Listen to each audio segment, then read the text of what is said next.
आज हम पढ़ेंगे विचार गोष्ठी, जिसे कॉन्फ्रेंस बोलते हैं या सम्मेलन। जो सम्मेलन शब्द है वो ज्यादा प्रचलन में है।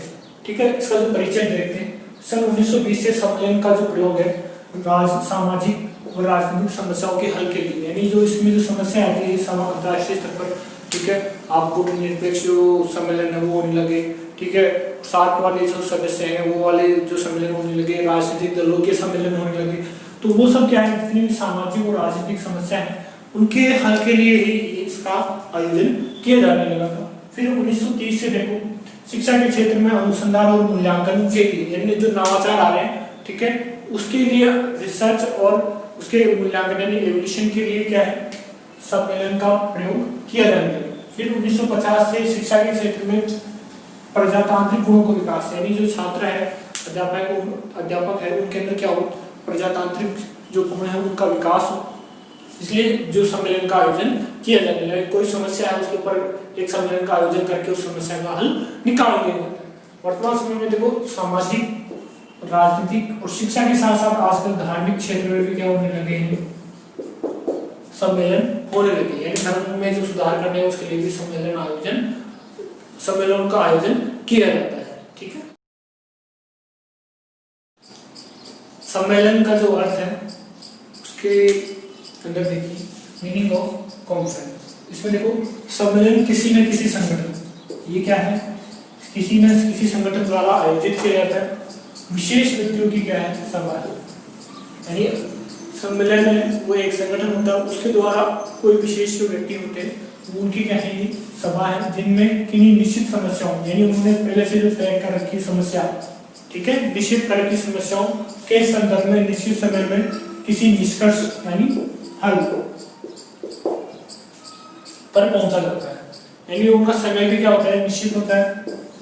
ठीक है, यानी एक तो संगठन हो गया, उसके विशेष व्यक्ति हो गए, निश्चित समय हो गया और निश्चित ही समस्या हो गई और एक निष्कर्ष वो निकाल लेते हैं। समस्या का हल निकालते हैं, कैसे निकालते हैं, संगठन बनाते हैं, विशेष व्यक्ति होते हैं और निश्चित जो समस्या है उसका निश्चित समय में ही हल निकालते हैं। ठीक है, संगठन कौन सा है, विद्यालय के अनुसार देखते हैं तो छात्र संगठन, विज्ञान छात्र संगठन, कला छात्र संगठन, खिलाड़ी संगठन और शिक्षक संगठन। ये तो हमारे विद्यालय स्तर पर हो गया। और अंतर्राष्ट्रीय स्तर पर, राष्ट्रीय स्तर पर देखें जैसे सार्क हो गया, निरपेक्ष हो गया, संयुक्त राष्ट्र सभा हो गई, वो सब क्या है अंतर्राष्ट्रीय स्तर के, पर हम विद्यालय स्तर पर यही संगठन का अध्ययन करेंगे। फिर है इसमें भी हमने पद बना रखे हैं, हमारे जो संगठन बना रखे हैं उनके अंदर अध्यक्ष का मतलब जैसे हमारे देश का राष्ट्रपति हो गया, सचिव जैसे हमारे प्रधानमंत्री हो गए, और कोषाध्यक्ष हमारे जो वित्त मंत्री है वैसे, और सदस्य जो अन्य मंत्रिमंडल होता है। यानी हमें एक अध्यक्ष बनाना है, एक सचिव, एक कोषाध्यक्ष और अन्य सदस्य हम बनाए। फिर जो समस्या है हमारे सामने कौन से होती है विद्यालय स्तर पर, देखो आर्थिक सहायता के संबंध में निर्णय लेना, यानी हम लोग आर्थिक सहायता कैसे प्राप्त करें, विद्यालय का आर्थिक विकास कैसे करें। ठीक है, पाठ्यक्रम निर्माण के संबंध में, अगर पाठ्यक्रम में क्या क्या बदलाव करें जिससे जो रिजल्ट अच्छा है बच्चों को आसानी से सीखने में सहायता मिले। पुस्तकों या अन्य शिक्षण सहायक सामग्री के निर्माण के संबंध में निर्णय लेना, यानी जो पुस्तकें हैं वो कैसे निर्मित की जाए कि बच्चे को आसानी समझ में आ जाए, छात्र केंद्रित किताबें लिखनी होगी, उसके ऊपर जो समस्याओं पर हम क्या है एक कॉन्फ्रेंस, एक सम्मेलन का आयोजन कर सकते हैं। ठीक है, सम्मेलन आयोजन करने के जो उद्देश्य हैं, ऑब्जेक्टिव ऑफ कॉन्फ्रेंस, वो देखते हैं। देखिए सम्मेलन के जो उद्देश्य है राजनीतिक, सामाजिक, मानवीय, धार्मिक, शैक्षिक, आर्थिक, वैज्ञानिक समस्याओं का हल निकालना। यानी वर्तमान समय में ये अलग जितनी तरह की समस्याएं सबका हल एक सम्मेलन करके ही निकाल लेते हैं। ठीक है, ये भी क्या उद्देश्य हो गया, व्यक्ति के प्रजातांत्रिक गुणों का विकास, यानी जो व्यक्ति है उसमें क्या हो, प्रजातंत्र के बारे में अच्छी भावना विकसित हो, वो भी क्या है सम्मेलन का हम उद्देश्य मानते हैं। सहयोग, सहिष्णुता, तर्कशीलता, विवेक, विचारशीलता, चिंतन, मनन, ये सब क्या है प्रजातांत्रिक गुण है जो व्यक्ति के अंदर विकसित हो, और इसके लिए हम क्या है सम्मेलन का आयोजन करते हैं। फिर तीसरा ज्ञानात्मक उभार, ज्ञानात्मक में देखो निरीक्षण करने की क्षमता विकसित हो विद्यार्थी में, जो लोगों के अंदर, और अभिव्यक्ति हो, विश्लेषण और संश्लेषण की क्षमता विकसित हो, तर्क करने की और विचार करने की क्षमता विकसित हो, आलोचनात्मक दृष्टिकोण रखने की क्षमता विकसित हो। ये तो हमारे ज्ञानात्मक जो पक्ष है इसका, उसका हम उद्देश्य मानते हैं, किसका, आपके कॉन्फ्रेंस का। फिर है भावात्मक पक्ष में देखो संवेदनशीलता उसके अंदर आए और सहनशील बने व्यक्ति सहयोग, सहयोग की भावना रखें, वस्तुनिष्ठता आए हर सब्जेक्ट के बारे में, टॉपिक के बारे में या समस्या के बारे में, फिर वो समस्या के बारे में वैज्ञानिक दृष्टिकोण भी अपनाएं। इन कुल मिला के ये तो हमारे क्या हो गए कॉन्फ्रेंस के उद्देश्य होते हैं कि ये हमारे उद्देश्यों की पूर्ति, जो लक्ष्य है उनकी पूर्ति ये करता है, ठीक है। और जो हम अगर क्लास के लिए हम क्या बनाएंगे, कॉन्फ्रेंस के लिए रूपरेखा बनाएंगे, सोपान बनाएंगे, तो उसके अंदर हम ज्ञान और बोध, ज्ञान उपयोग, कौशल, अभिरुचि, अभिवृत्ति, पूरी क्या है उद्देश्य लेंगे।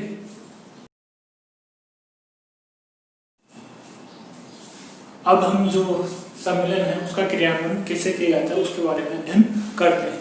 देखिए, इम्प्लीमेंटेशन ऑफ कॉन्फ्रेंस, यानी 30 से अधिक व्यक्ति होंगे, यानी कम से कम 30 व्यक्ति आपको रखने हैं, उससे अधिक कितने भी आप बुला सकते हो सम्मेलन के लिए। और ये 3 से 10 दिन तक चलता है सम्मेलन। कितने दिन चलता है? 3 से 10 दिन तक आप चला सकते हो। इसके जो विशिष्ट सदस्य होते हैं वो क्या होते हैं? समस्या की प्रकृति और सम्मेलन के स्तर के अनुसार आयोजक संगठन द्वारा आमंत्रित व्यक्तियों से, यानी विशिष्ट सदस्य है, उनसे तात्पर्य हमारा ये है ऐसे सदस्य जिनको जो संगठन है जिसने क्या किया है, सम्मेलन का आयोजन किया है, उसके द्वारा आमंत्रित किया जाता है कि वो क्या होते हैं, अपनी जो सब्जेक्ट होता है या जो विषय होता है उसके विशेषज्ञ होते हैं।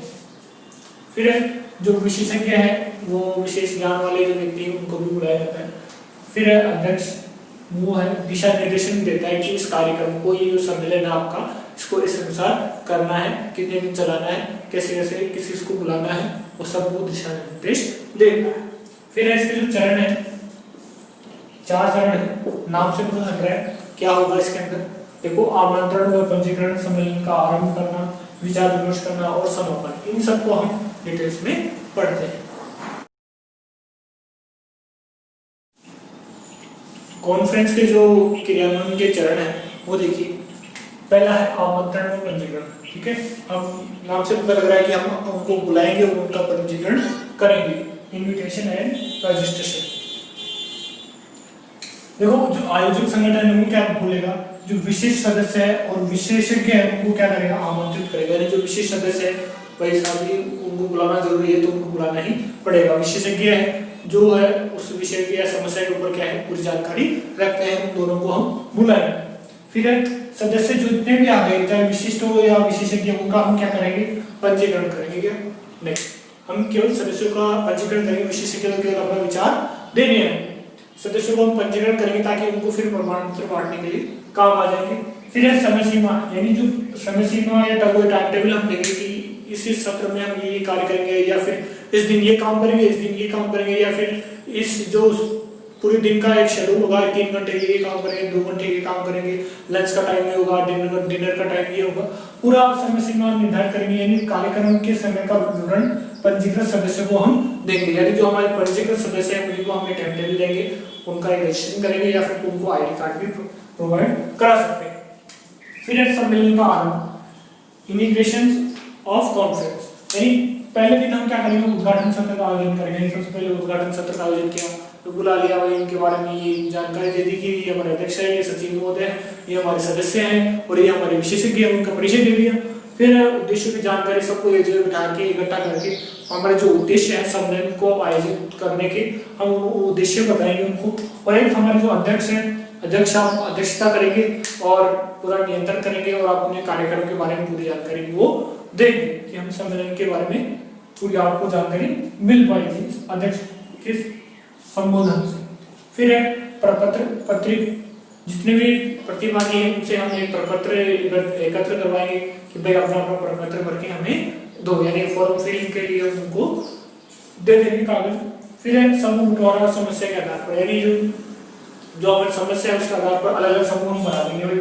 ये जो कॉन्फ्रेंस के अंदर ये व्यक्ति आए, ये वाले 3 4 5 जो आप ग्रुप बनाना चाहें उनका एक अलग अलग ग्रुप बना दें कि भाई ये पक्ष में बोलेंगे, ये पक्ष में बोलेंगे, ये लाभ के लिए बोलेंगे, ये उपयोगिता के लिए बोलेंगे, ये उसमें सुधार के लिए बोलेंगे, ये उपसंहार के लिए बोलेंगे।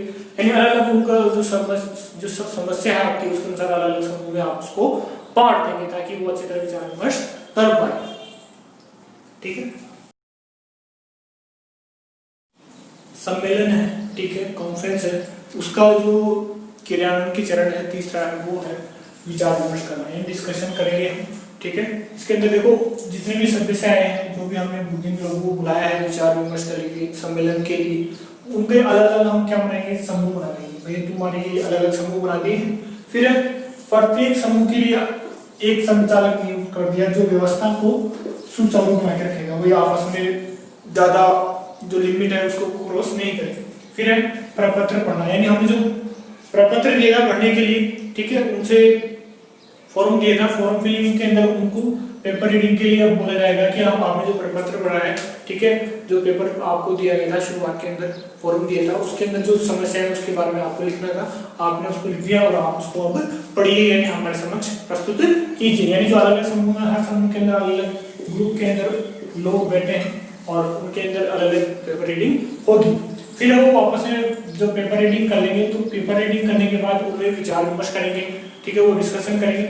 डिस्कशन करने के बाद वो रिपोर्ट बनाएंगे सारे मिलकर, सारे जो सदस्य एक बेंच के अंदर जो बैठे हैं, ठीक है, यानी किसी जो ग्रुप में बैठा है वो अपने विचार विमर्श करके एक रिपोर्ट तैयार करेंगे। रिपोर्ट वो संचालक को देंगे जो उनके ग्रुप का क्या है, संचालक है, ठीक है। वो संचालक क्या करेगा, फिर अपने विचार प्रस्तुत करेगा। भाई तुम्हारा जो रिपोर्ट है मैंने पढ़ लिया है, और वो अपने जो विचार है वो अंतिम रिपोर्ट वो अपनी इस ग्रुप की बनाता है। फिर है समापन, क्लोजिंग। इसमें देखो सभी समूह के सदस्य एक स्थान पर आके बैठते हैं, जो अलग अलग बैठे थे वो एक जगह आके एक बड़े होल में आके बैठ जाएंगे। फिर विचार विमर्श की जो रिपोर्ट होती है उसका प्रस्तुतिकरण करेंगे। भाई हमारे जो ग्रुप है, इस ग्रुप की ये हमारी जो रिपोर्ट है, इस ग्रुप की ये रिपोर्ट है, तो अपने अपने जो ग्रुप होते हैं उनकी वो रिपोर्टें वो तैयार करके बताते हैं।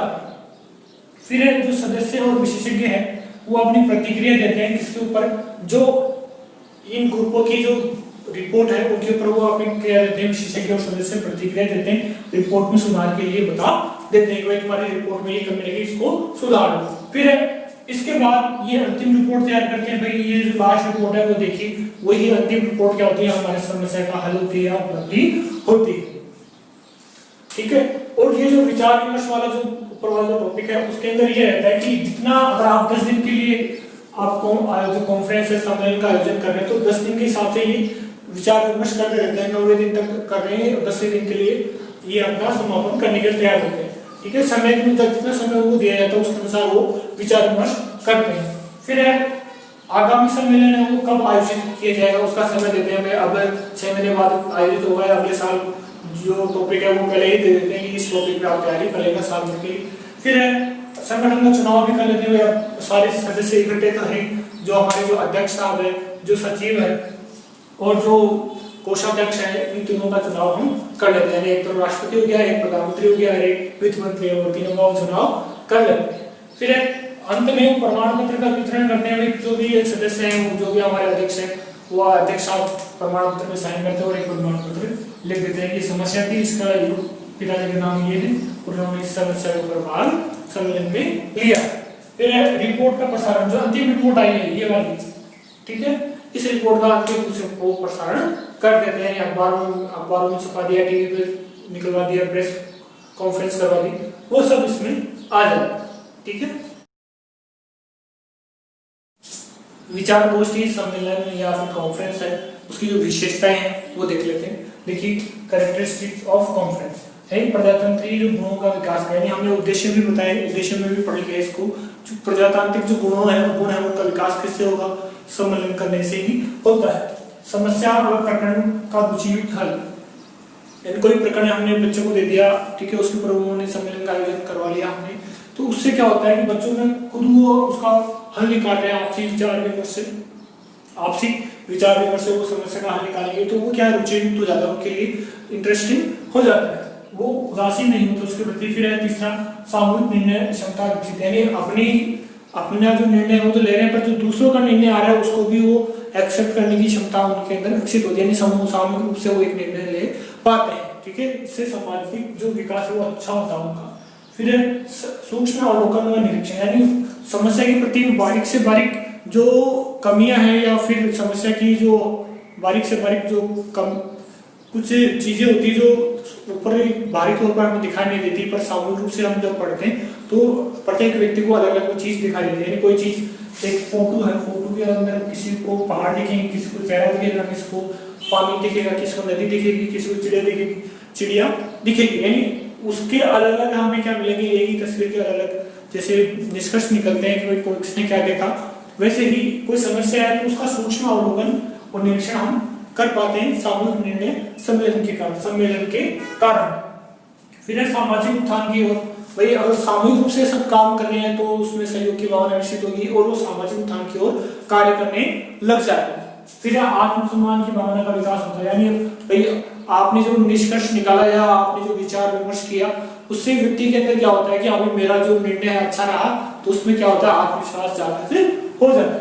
फिर है स्वतंत्र अध्ययन की आदत और उससे क्या होता है अपने जो विचार प्रकट करने की क्षमता विकसित होती है। व्यक्ति क्या करता है, उसको पता है समस्या ये है तो उसके ऊपर वो काफी सारा अध्ययन करता है उस टॉपिक के बारे में, उसका हल निकालने के लिए।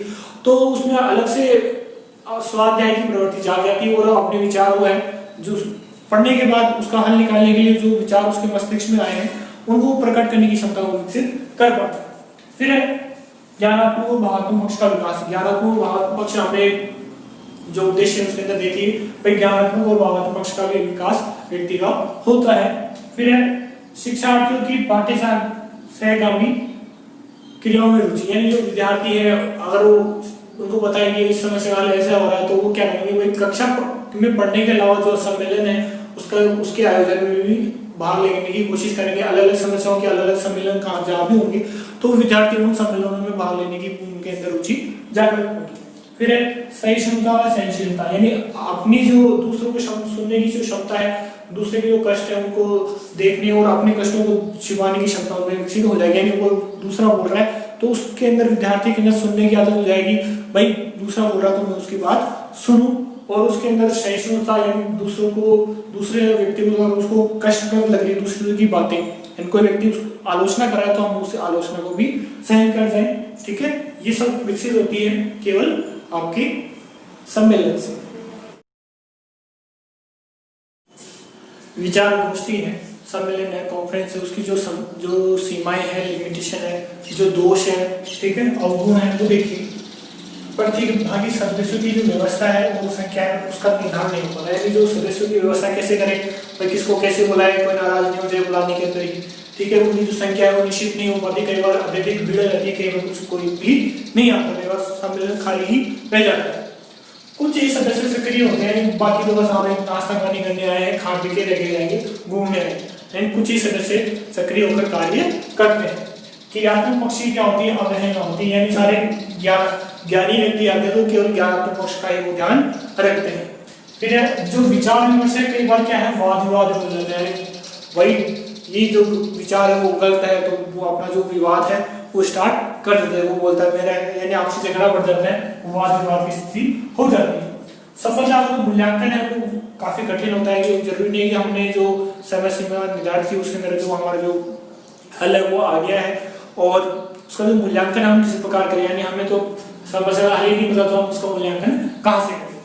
फिर समय सीमा में हल नहीं, कई बार क्या होता है कि समस्या जो होती है तय सीमा से भी बाहर चली जाती है, कोई समस्या का हल ही नहीं आ रहा होता, सब आपस में जो वाद विवाद भी चलते रहते हैं, विचार विमर्श भी नहीं करते, वाद विवाद स्टार्ट करते उसको काफी लंबा खींच देते हैं। ठीक है, अनावश्यक सम्मेलन, कई बार क्या होता है औपचारिकता पूरी करने के लिए सम्मेलन का आयोजन करें, भाई हर साल हम सम्मेलन का आयोजन करते हैं तो कोई एक हम भी क्या करें इस साल भी हम ऐसे कैसे आयोजित कर देते हैं, जो आवश्यकता नहीं होती तो भी हम क्या करते हैं सम्मेलन का आयोजन कर लेते हैं। इससे क्या होता है समय धन और शक्ति है तीनों का हास होता है। फिर विद्यालय समय सारणी में स्थानीय, यानी विद्यालय समय सारणी होती है जो शिक्षा विभाग बनाता है, उसके अंदर कहीं भी सम्मेलन का आयोजन करने का उल्लेख ही नहीं होता, तो बच्चों को अलग से इसके लिए तैयारी करनी पड़ती है, अध्यापकों को इसकी तैयारी करवानी पड़ती है। प्रत्येक प्रकरण को नहीं पढ़ाया जा सकता, यानी जितने प्रकरण है उन सबको यहाँ पर नहीं पढ़ाया जा सकता। सम्मेलन के द्वारा भी बच्चों को बुलाएं, फिर अध्यक्ष को बुलाएं, सचिव को बुलाएं और सदस्य विशेषज्ञों को बुलाएं, तो काफी समय भी खराब होता है और जो समय पर सिलेबस नहीं हुआ तो दिक्कत हो जाती है। फिर सहयोग न होने पर नकारात्मक परिणाम, कई बार क्या होता है कि भाई आपसे सहयोग भी नहीं करते, भाई मैं उसका जवाब नहीं दे रहा, मैं मेरे अपनी राय नहीं दे रहा, तो कई बार क्या होता है जो समस्या है उसका हटाने के बजाय उस समस्या और भी ज्यादा बढ़ जाती है। ठीक है।